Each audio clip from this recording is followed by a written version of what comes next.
Hi అండి. ఈరోజు ఎండ్రాయిలు గోంగూర టేస్టీగా సింపుల్‌గా ఎలా చేయాలో చూద్దామండి.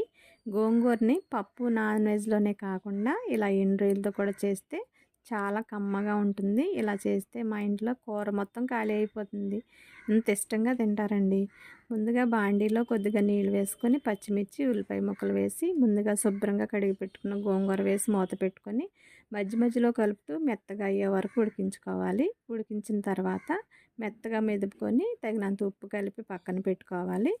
ఇప్పుడు బాండీలో ఆయిల్ వేసి ముందుగా శుభ్రంగా కడిగి పెట్టుకున్న ఎండ్రాయిలు వేసి వేగిన తర్వాత ఆవాలు, జీలకర్ర, మినపప్పు వేసి కలిపి ఎండుమిర్చి, దంచిన వెల్లుల్లి వేసి వేయించుకొని గోంగూర వేసి కలుపుకుంటే ఎంతో కమ్మని గోంగూర ఎండ్రాయిల కూర రెడీ అయిపోతుందండి.